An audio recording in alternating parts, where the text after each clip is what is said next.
And guys, nakagat na ako ng putakte ng isang at napakasakit guys. Uminom kagad kayo ng mga over the counter.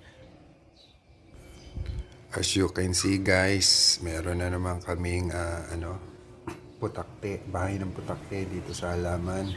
In this video, papakita ko sa inyo kung anong oras dapat sila puksain.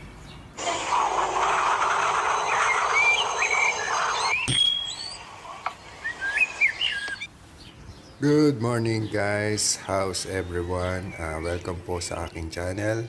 At may nakita na naman po akong bahay ng putakte dito sa aming garden. And guys, nakagat na ako ng putakte ng isang araw. Nadali ko tong halaman, hindi ko alam.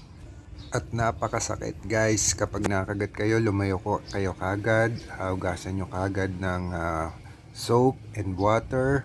Uminom kagad kayo ng mga over the counter medicine katulad ng paracetamol and ibuprofen para maiwasan kagad yung pamamaga. So in my case, naiwasan ko kagad kasi sobrang sakit talaga. So guys, itong ginamit ko, insect spray na merong ingredients na pralitarin. So meron nun ang Baygon, yung odorless ang ginamit ko. Kung wala naman kayong available, pwede naman ng dishwashing paste. Ihalo nyo sa tubig, tas lagay nyo sa pang-spray. So this is it guys, gumising ako ng madaling araw. Kasi ito ang oras na hindi agresibo itong mga putakti. In this time kasi natutulog sila, nagpapahinga sila. Pwede din naman ng gabi. Huwag lang sa araw kasi medyo agresibo sila sa araw. So as you can see guys, ayan, inisprayan ko na yung bahay ng putakti. Hindi naman halatang galit na galit ako dahil sa kagat nila sa akin. At kung tititigan nyo, parang ayun sila, medyo nahihilo-hilo pa yung karamihan. Kaya dadagdagan ko pa ang pag-spray. Marahil magagalit sa akin ang kapatid ko nito dahil itong may-ari ng Baygon. Ayan, medyo ubusin ko na para sigurado tayong wala ng bahay sila.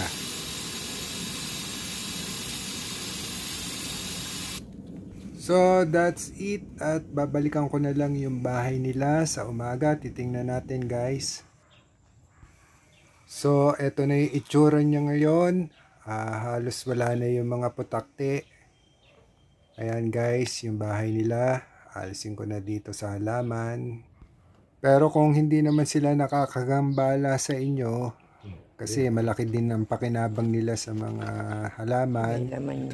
Nagpapabulaklak sila, nagpapabloom, at nagpapaganda ng halaman. Kaso kung parami sila ng parami, ganito na lang ang gawin nyo.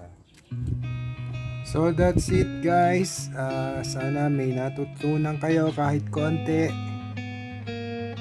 And thank you for watching guys. God bless everyone.